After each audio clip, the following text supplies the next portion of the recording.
Hello, everybody. Welcome to the Buckeye Weekly Podcast.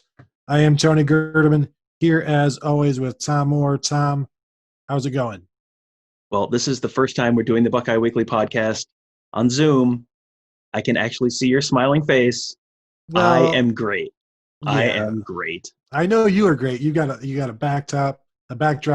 You got your shirt on, and like 5 minutes before we were set to record, you're like, "Hey, let's do this on Zoom." And of course, I have none of that prepared. So I thank you, Tom, for setting me up for failure, as uh, as you often do. No offense. Just to be clear for the listeners who are only listening, Tony is wearing a shirt. He's just not wearing a Buckeye scoop shirt. This is not. Right. He's not going the like bleacher bum route of Mhm. shirtless with a Miller High Life in his hands. No, he's decent, just not official. Yeah, yeah, exactly. That's a great way to put it.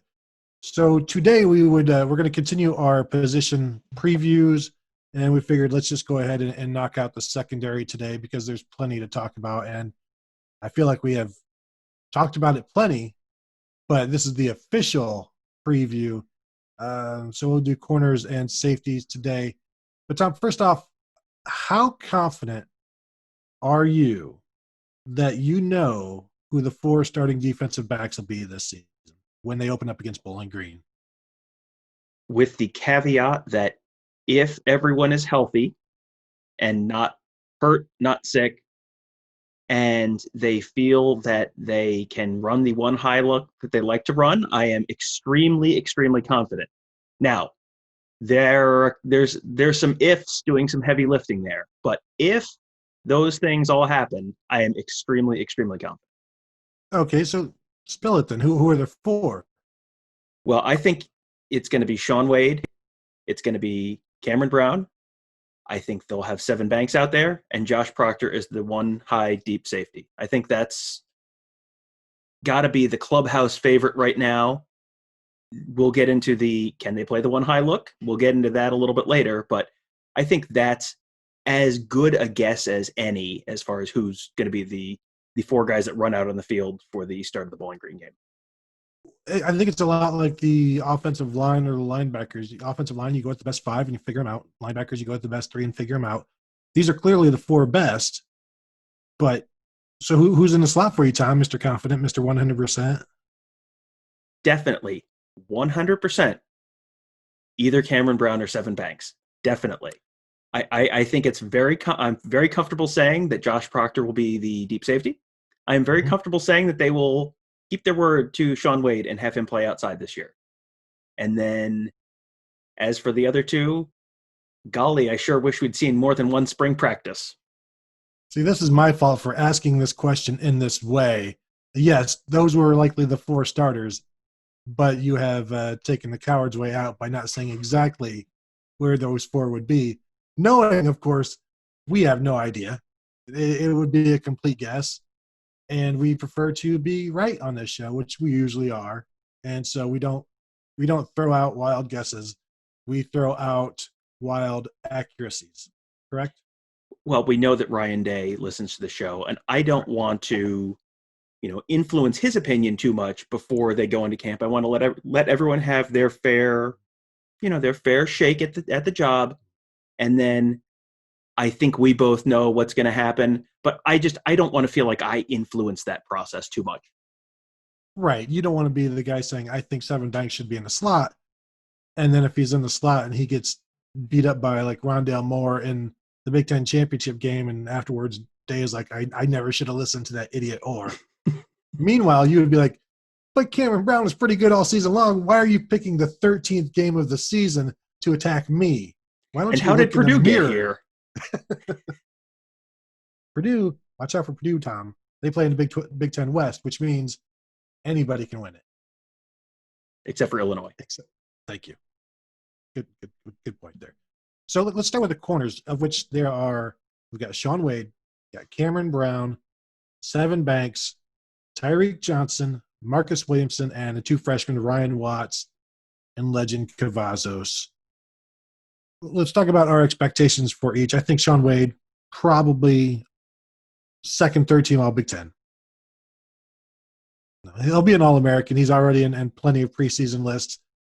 we're finally going to get to see him out wide now, and this is something he's only been waiting for 4 years, or this is his fourth year of waiting for that. Dealt with injuries as a true freshman, and then was dealing with Greg Schiano as a as a redshirt freshman, As were we all, yes. And then really blossomed under Jeff Hafley in the slot. And it's one of those areas, kind of like when we're talking about Pete Werner moving from Sam to Will. Like, you already know he's really good at Sam. Are you? Is it smart to move him? I don't think it's smart to move Shaun Wade, but also you have to, because that's kind of how you got him to come back. That was, I don't want to say it's part of the deal. It's part of the understanding. Come back. We'll put you out wide. We'll see what you can do there. We know, obviously they feel pretty good about him, as they should. But when he wasn't in the slot last year, Tom, this wasn't the same defense. No, and that's not a function of Shaun Wade wasn't good outside. That was plan B in the slot was not as good as Shaun Wade, which that's not a real fair standard to hold people to, because Shaun Wade is pretty darn good. But he is someone that, if he wants to play outside this year, and I think the whole point of him coming back was show that he can play outside and improve his draft stock for next year. If that's part of the conversation that helped get him back for another year, yep, do that. Because whether Shaun Wade is inside or Shaun Wade is outside, Shaun Wade makes this a far better defense this year. True. So whatever you had to do to get him back, great. That helps improve his draft stock, which then helps improve your recruiting pitch down the line. That's pretty darn win-win to me. Cameron Brown and Sevyn Banks are almost like mirror images in that they both played plenty last year as backups. They both had to step up at certain times when either there was an injury or an ejection where they were part of that rotation. They're both like 6'1", 200 pounds. They're both big and strong and long corners that Kerry Combs likes.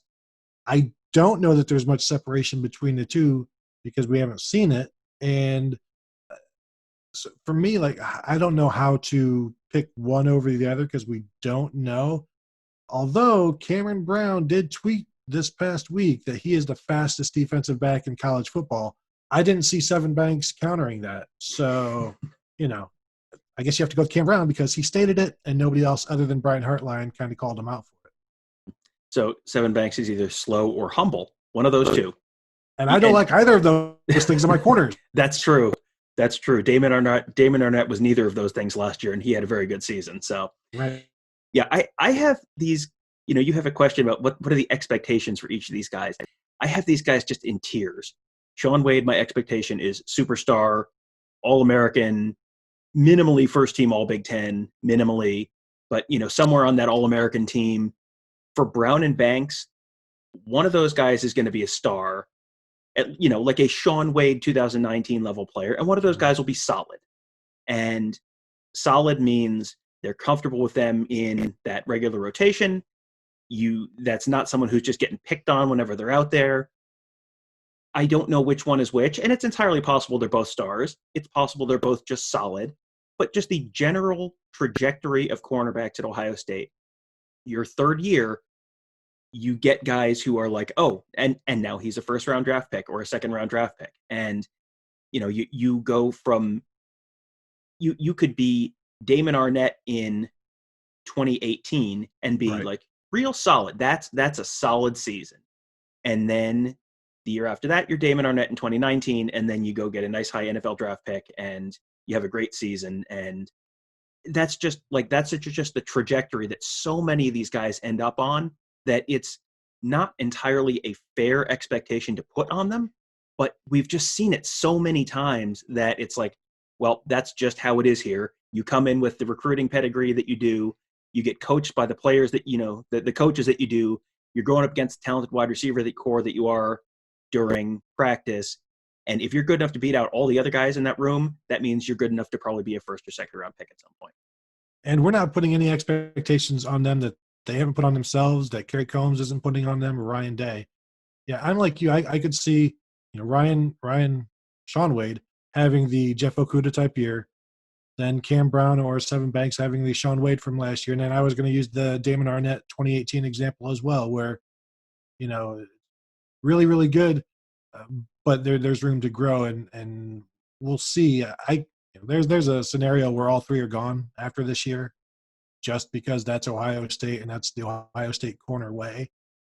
But I have full expectation. Like one of them first or second team, the other guy third team, honorable mention type of thing, and they don't always get a lot of attention. Ohio State corners in the Big Ten, because you go back, like you can see a lot of these first rounders.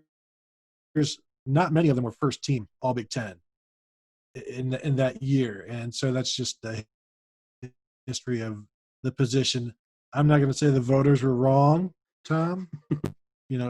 I'm not going to blame the media for anything. They're usually pretty accurate, but with those two guys, it's odd that you just assume that they're both going to be really good, and one's going to be really, really good, and the other, just because he doesn't maybe get as many snaps, is just going to be plain old really good. Yeah, I mean, like I said, it's not necessarily a fair thing, but they call themselves BIA, so it is not unrealistic to expect that this defensive backfield could be the best in America. That's right, Tom. Don't sing it, bring it. And then you got it's an old phrase. Tyreke Johnson, Marcus Williamson, the two guys who Tyreke Johnson now a redshirt sophomore, 5-star safety in his time in high school, now a third-year corner still looking to make his mark. Marcus Williamson has been injured for most of his career, now a senior, maybe that slot guy in that role or a backup in that role. I try to figure out where these two fit in, and because we didn't have that spring, I know it's a crutch we're going to keep going back to, but it's real. We talked a couple of months ago about how there were good things being said about Tyreke Johnson from Kerry Combs, which is new because it's might have been the first time we've ever heard anything good about Tyreke Johnson since he got here. And I'm not saying that in a mean way. I'm saying that coaches didn't really talk about him, and Kerry Combs is finally talking about him. He's an outside guy. Can he be anything other than depth? Can he keep from being bypassed from one of the freshmen? So for me, it's hard to have many expectations or have a lot of expectation for him because we haven't seen it. And the thing about Ohio State corners is if you don't do it within your first 2 years, you start to look around. Like Gary Conley was playing as a redshirt freshman, wasn't great yet, had to be benched against Michigan State when he came in for Eli Apple, but he was still out there. This is year 3 for Tyreke Johnson, and he hasn't been in the mix yet. And you start to wonder at that point, is it even possible? And if he's not in there in the first 6 games and it's Lejond Cavazos or Ryan Watts, then at that point you might want to move him to safety, or it's his time is done. Yeah, Tyreke Johnson was, when I wrote this spring, the guys who had the biggest springs coming up in terms of like make or break springs. There was a picture of Tyreke Johnson at the top of that article because he is someone who came in with all the hype. And this is, like you said, this is when you have to do it. You've been here a couple of years now. No one expects a true freshman to play. Last year they had a lot of depth. It was like, okay, it's totally understandable that you're not in the top 3 now. Okay, now it's your 3rd year. There are other guys who it's their 3rd year. They are in that rotation. It's time for you to get in there. Johnson and Williamson, to me, are in that, the 3rd tier of defensive backs, the 3rd tier of corners. You got Wade at the top, you got Brown and Banks 2nd.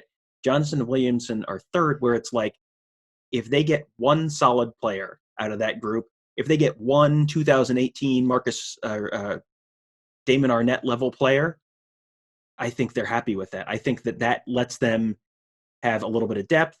You need one of those guys to, if one of your top 3 corners gets hurt or gets sick, can't play for a week or 2, you need someone else to be able to step in there. Because what we saw last year was you would see kind of a drop off when you got past Okudah, Arnett, Wade. And yes, of course, you're going to see a drop off because there's 3 guys who are going to get picked in the top 50 picks of the NFL draft at some point. So it's not reasonable to think you're going to have 6 guys playing at that level at the same time, but they need to have someone else who is at least at that solid level. I don't think it's unreasonable to expect one of those guys to do it, whether it's Johnson finally getting an opportunity and maybe reconnecting with Kerry Combs, who was the person who recruited him. Maybe that helps the light come on and stay on. Williamson, if Williamson can stay healthy, sure. Great. That would be a big step for him as well. But that's the level at which I think you start getting into some question marks here, where I would say I'm pretty confident they're going to have a superstar, a star, and at least a solid player out of those top 3. After that top 3, that's where it's kind of like, yeah, we'll see how it goes. Maybe. Yeah, I think they need to find a Sevyn Banks and a Cam Brown from last year on this year's team, where those guys were the backups. They could come in when needed and do okay, not be bad. Whether it's Williamson or Johnson or either of the freshmen, we don't know. But if they can get just Cam Brown and Sevyn Banks from last year, I think that would be a great help, because they're not deep when we consider what they've been in the past. And then that begs the question, can they do their 3-man rotation? And I don't think they can. If one of those guys is in the slot, that makes things even more difficult. So now you're talking, say, Shaun Wade and Cameron Brown out wide.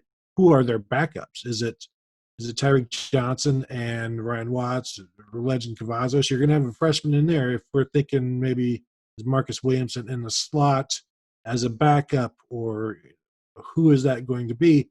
These 2 freshmen, there's a lot of pressure on them. Fortunately for them, they're both here in the winter and in the spring. They both have the size to hold up. They're already big corners, so that they're not somebody who's going to just be beat up on. I think they have to be a part of this defense this year, at least one of them, to step up and be a guy who plays, I don't know, a couple hundred snaps, something like that, where they are not far off from what Sevyn Banks and Cameron Brown did last year, and also did as true freshmen when they both kind of played half a season dealing with injuries, where they're out there, they're involved in special teams, but also they're going to be playing in the fourth quarter. And really no reason for, I'd say, both of those freshmen not to be out there in the fourth quarter, because they are the future. I don't know that you can count on Tyreke Johnson and Marcus Williamson to be the starters next year. Maybe one of them, but with this, I'm already assuming they lose one of Cameron Brown or Sevyn Banks to the NFL. That's just how I operate, and that's what's in my mind.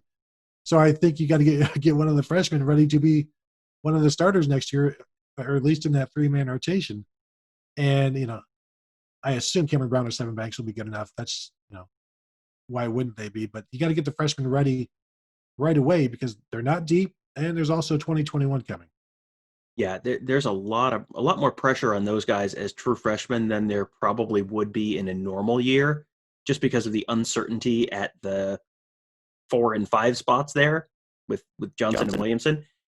I get the sense that the coaching staff feels like they have just the raw materials there with Watts and Cavazos, that they can. Cavazos is such a freakish athlete that can overcome some of the technique concerns and the awareness concerns you're going to have with having a true freshman out there, especially a true freshman that had 4 spring practices and that's it. So it is a tough and pretty unfair position in a lot of ways to ask true freshmen who functionally didn't have a spring to go out and play and be contributors. I mean, go back to Jeff Okudah's freshman year. Jeff Okudah came in as a 5-star corner, was there for the spring, and by the end of the year, he started that Cotton Bowl against USC. That's like the 95th percentile outcome for a true freshman. And these guys are both very talented. They're both good athletes. Ryan Watts has incredible size. He's like 6'3", and he's a tall dude. He can jump. These guys are guys who are going to be players at some point in the future. But that's just a tough spot to put a true freshman in, because they didn't get a spring. They are potentially going to be asked to do a little more than Okudah was at the start of the season, potentially, depending on how Johnson and Williamson shake out. That's a tough position to put them in. So if you see Ryan Watts out there, if you see Lejond Cavazos out there, and they give up a touchdown to a receiver from Buffalo or Bowling Green or Rutgers, pro tip, do not immediately write them off as bums and MAC level players, and it will get better. That is an unfair spot to kind of put these guys in, but it's a spot that they may be put in this year. But if just one of those guys is a contributor by the end of the year, someone who can be in there as he goes in there and they're not immediately throwing at him on every play.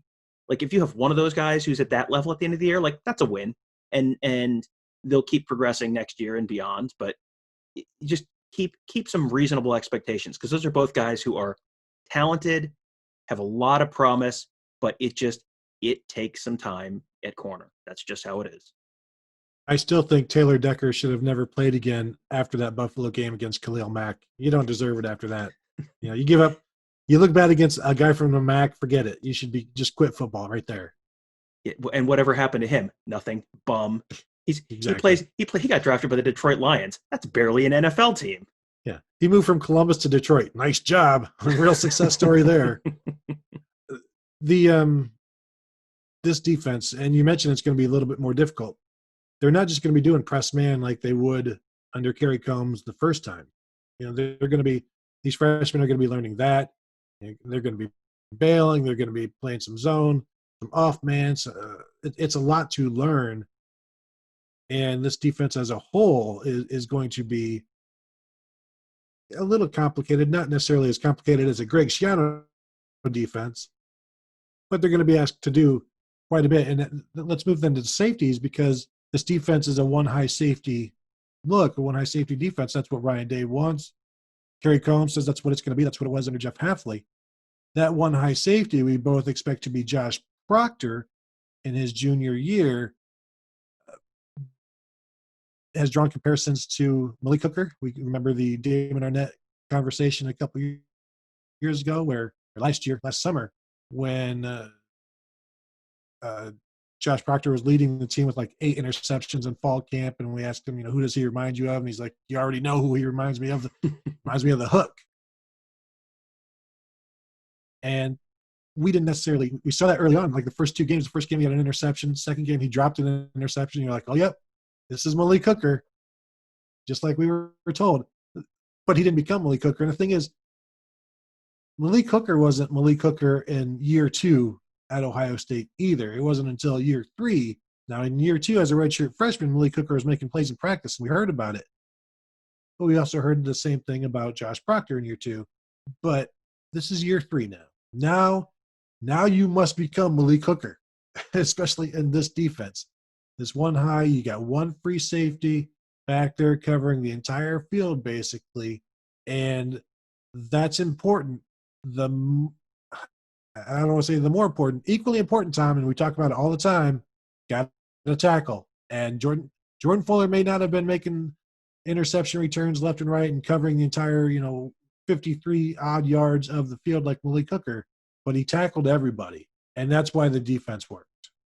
Yeah, there's a lot on Josh Proctor. He is, I think we've said this before, if you tell me that Josh Proctor is like first team all Big Ten, that might tell me more about the caliber of the 2020 Ohio State defense than any other player. If he is playing at a very high level, and he doesn't have to be Malik Hooker, if he's Jordan Fuller, this is going to probably be a very, very good Ohio State defense. You have heard the Malik Hooker comparisons enough, and that's one of those you don't comp Orlando Pace. You don't comp Sean Springs as a corner. You don't comp Antoine Winfield as a corner. You don't comp Malik Hooker as a safety, because he's one of the – we did the GOAT shows a couple weeks ago, and like he's in that conversation. So don't say, yeah, he reminds me of the guy who is literally the greatest ever at his position in Ohio State history. That's a lot to put on someone. But when the players are doing it, that's kind of telling. That suggests that yes, they are seeing what the coaches have been saying, what the recruiting analysts were saying. It's it's in there, and it's just a matter of, is this the year he unlocks it? And I think he had a tough game against Clemson. I think that's was pretty clear to anyone who watched it. That was also kind of an unfair situation for him to be in, because that field was a slippery mess.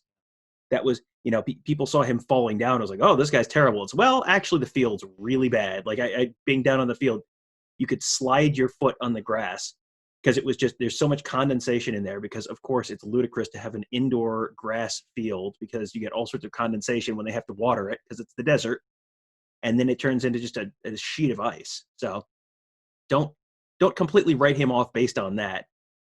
I think he is someone who there is a pretty wide range of outcomes for him. If he's just like, and they're not, and this looks more like the 2018 defense where in terms of giving up big plays, that could really, that could cost them a game.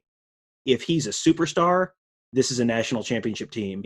And if he's in the middle, like, he doesn't have to be perfect. He doesn't have to be Malik Hooker for them to win a national championship, but he has to be pretty good. If he's pretty good, then this team has a chance to do some real special stuff. Yeah, football starts up front, but it's the back end on this team that is going to really determine what they do, because I think we both agree that the offensive line, defensive line are going to be fine. It's going to be that back line, that the free safety, and even that slot corner. Those two guys are the most important things on this team in terms of, like you said, if Josh Proctor is an All-American, Ohio State's in the playoffs. If he's Isaiah Pryor, there's going to be a lot of shootouts. And, both are fine. Both will work. I don't know that both will win it all for you, but this Ohio State offense will be pretty good. So maybe. I'm not going to object to like 62-49 type games here and there. That'll be fun too. I don't know that Kerry Combs would much care for it. I know Ryan Day won't. The 8,000 people in the stands will probably love it, though. At this point, any score other than 0-0 is going to be like, oh, good, they're playing football. That's great. This is great. Yeah, and also don't do 62-49 against, Maryland. You could have those games against Clemson or Alabama. If you're giving up 50 points to Maryland, don't do that. That's not good. But what if, okay, in your example, what if this Maryland offense is running misdirection plays? Well, there's nothing you can do. The defense can only go in one direction. So if they go a different direction, that seems like it should be a penalty. But I haven't throw the flag. Yeah. Throw the flag. Come on, that's cheating. Get the rules committee in here. So we know Josh Proctor. Where does Marcus Hooker fit in? Is he the second safety when they go too high? Is he the other guy? He played more and more as the season went on last year. He was out there against Clemson. We saw him in the spring making some plays, looking like a hooker, looking like a football Ohio State defensive back named Hooker, making plays. I think he was in the slot maybe one time, but he's a really good athlete. He's not the biggest guy, like 5'11", 195 or something. Not, no concerns there. But this is also his third year. So this is, it's time for him as well, even though he did get to see the field last year. I think for me, he's going to be valuable depth and could emerge as a starter here and there, given the opponent, given, who knows, COVID. An injury. I think he's going to be a very valuable member of the secondary, maybe a forgotten guy and an underrated guy by the time the season is, here in November, something like that.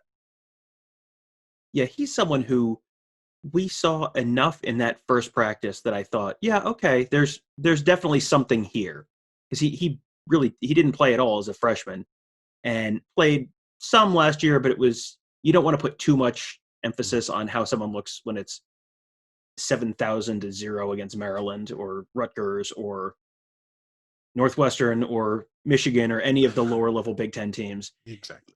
You have to have realistic expectations for him.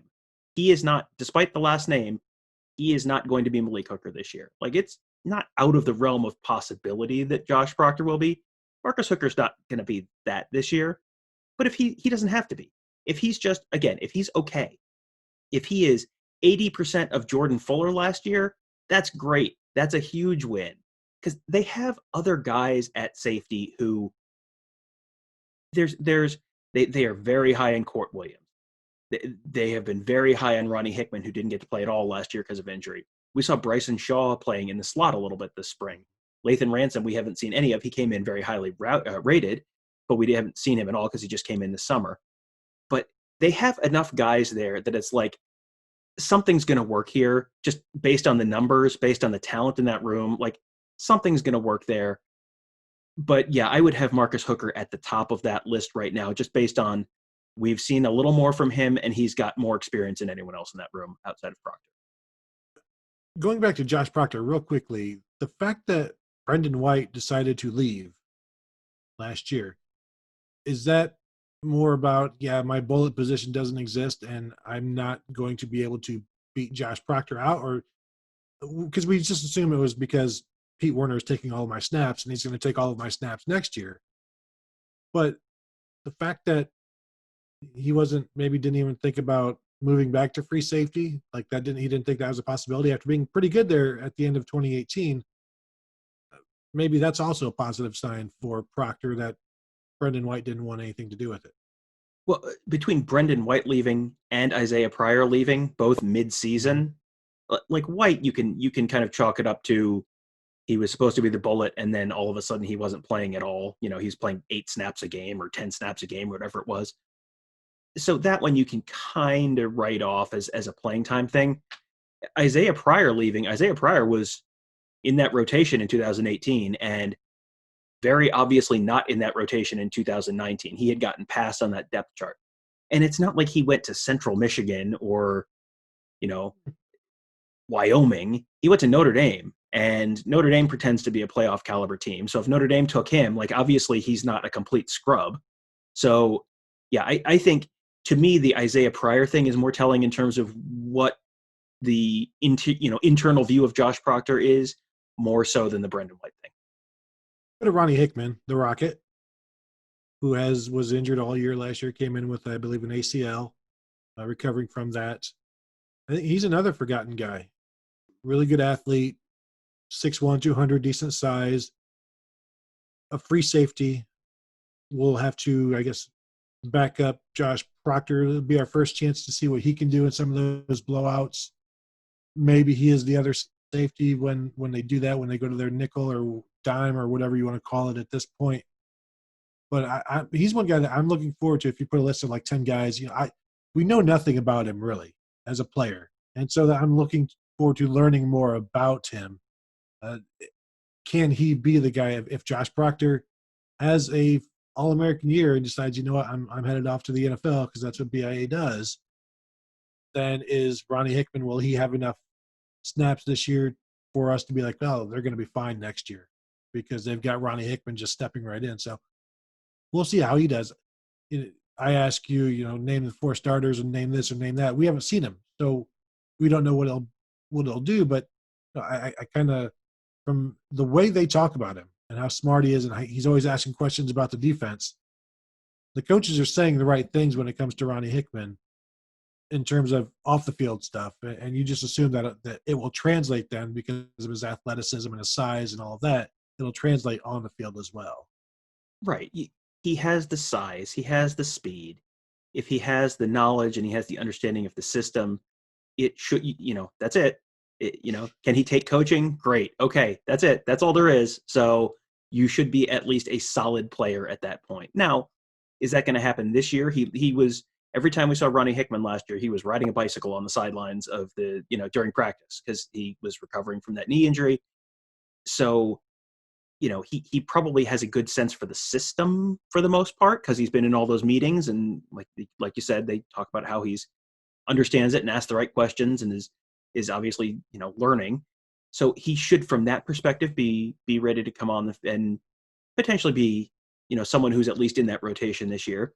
He's someone who, if he's the third safety back there and they're mostly going to be playing one safety, you don't need a ton from him this year. You need him to take a learning year, do what Josh Proctor did last year, get better, get more comfortable, start getting some reps, and work your way towards being potentially if Josh Proctor has the type of year he could have and ends up leaving for the NFL after 2020, then Marcus Hooker and Ronni Hickman, if they've got a couple proven guys back there who are backups who are ready to take that next step, then they're in pretty good shape, I would say, for 2021. You mentioned Bryson Shawn. We saw him a little bit, as you said, in the slot. With him this year, obviously we'll see him on special teams. He's kind of an unknown as well because there were other guys in front of him, and now there won't be, and they're going to need something from him. He'll probably be in that two deep somewhere. And like Ronni Hickman and Marcus Hooker trying to hold off the two freshmen. Now, Court Williams, he's already listed at 6'1", 221. So he might be destined for that bullet almost immediately, and that's what they talked to him about in recruiting. Now, when we saw him in spring, he was back at the deep safety, but I think that's more of a just getting him some experience type of thing. Lathan Ransom, who knows? He's blue chip recruit, good size, good athlete. Of those three, though, I think they'll be looking for something from Bryson Shawn because he is the most veteran. He understands the system. He's a lacrosse player, and that equates to being Sam Hubbard. I mean, it's 100% at Ohio State. If you come in being a lacrosse player, you're going to turn into a pretty darn good player. And he's another forgotten guy, I think, with this defense, the entire team. So I'm interested to see where he ends up, what he does, what kind of name he makes for himself. I think overall depth is an issue in terms of proven players. It's not necessarily an issue in terms of available players, but just having a bunch of available players who aren't any good is not great. So we'll see. I don't think that's going to be the case at Ohio State. And ultimately, if none of these guys can be that one high safety, then we're going to be looking at a totally different defense. And the irony is, like, if of these 6 guys, one of them isn't good enough to be the single high safety, 2 of them are going to have to play. Yeah, and that changes the whole defense. If you have to have 2 safeties back there, then, I mean, the good news is that solves the 3 cornerback rotation thing. So, I mean, that's a positive if you want to look at it that way, because then all of a sudden, well, you're only playing 2 corners, and so you've got 3 good ones, and great, now you've got your 3 cornerback rotation. Fantastic. But then that takes away a lot of the stuff they liked to do last year. I mean, they called Shaun Wade a Swiss Army knife in the slot last year because he could do a little bit of everything. He could back up, play safety, he could blitz, they could do basically anything with him. It made them much more unpredictable to be able to go with that look. And that was not a 100% of the time look for them last year by any means. But if that was kind of your base and you could work off of that, that made you a much more difficult defense for the opponent to read without making it a more difficult defense for your team to run. They tried to do a difficult defense that was tough for the other team and also tough for them in 2018, and it didn't work out great in some cases. So I would say they should try and do the simple for you, hard for the other defense. That's my professional opinion here on that. But that, coach? Yes. Yes, Coach Tom, that's me. The tricky part is you need that safety who can run that one high. And my sense is, yes, they have it in Josh Proctor, and potentially they have it in Marcus Hooker, and potentially they could have it in Ronni Hickman maybe a year from now. I don't think it's fair to necessarily expect him to be that kind of guy yet. He might be able to be, but a year from now, sure. But I mean, that's why when we talk about Josh Proctor potentially being the biggest hinge of the season, like, you tell me how he's going to be, I will tell you how this defense is going to be overall. That's why. If he is that good and he can be that one high guy, that opens up a world of different stuff that they can make other teams' lives much more complicated while still not running something that's going to have guys running the wrong direction constantly. Yeah, because if the issue to start the season is Sevyn Banks or Cameron Brown struggling in the slot, Shaun Wade will move over there, no hesitation. Like, yeah, he came here, he came back to play outside, but if the team is struggling and they need him to move, he will do that. He's not going to sacrificed the season for his draft position. If there's no free safety, it's not like Jordan Fuller can be like, fine, I'll put the Rams on hold for one more year, and I'll come back for my 5th year, and we'll go ahead and take care of this. So Josh Proctor, that is the biggest thing for this team, like keeping Justin Fields healthy. We understand that. Anywhere else, I think the questions are easily answered, except for if he's not the guy, who is? And if there is no guy, now you're, like you said, it's a completely different defense. And we know they're not going to be one high safety all the time. They're going to be multiple, but that is the base defense. And if you can't play your base defense, now you've got some scrambling to do. And they didn't get a chance to see it in the spring if they could, which is the biggest issue right now. Like, they assume they can, and they believe they can, but what happens when they find out, oh crap, we can't? Life gets a little more complicated at that point. Yeah, I mean, Justin Fields, I think, is at the top of that list. Josh Proctor's second. Yeah, there's just only a couple other spots on that team that I would think, like, yeah, there's a drop off from 1 to 2 that I'd be a little bit concerned about. But, right, who's the right tackle? If Tommy Togiai can't play, like, that's like, yeah, that nose is a little bit of a concern in terms of depth this year. But yeah, I think you're exactly right. Josh Proctor is second on that list behind Justin Fields. All right. Anything else, Tom? Maybe Ronni Hickman is the guy in the slot. Who knows? He's got good size. He's athletic. Yeah, and I mean, if they were running Bryson Shawn out there the first, I did not expect to see Bryson Shawn in the slot. And again, this is the first practice of spring ball, so this is not. Don't write him on the depth chart in pen just yet, but they are obviously willing to look at some different stuff, give some different stuff a try. I have a feeling they're coming into fall camp or summer camp or whatever you want to call it. There's probably some questions there as far as who's exactly going to slide in where on that depth chart.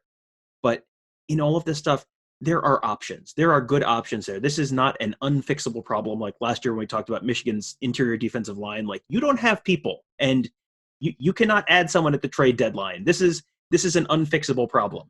For Ohio State this year, it's a question, but it's a question that has a number of potential answers on the team.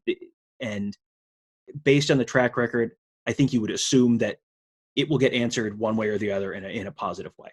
Yep. Good call. That will do it, Tom. Congratulations on the show. Good job. Thank you.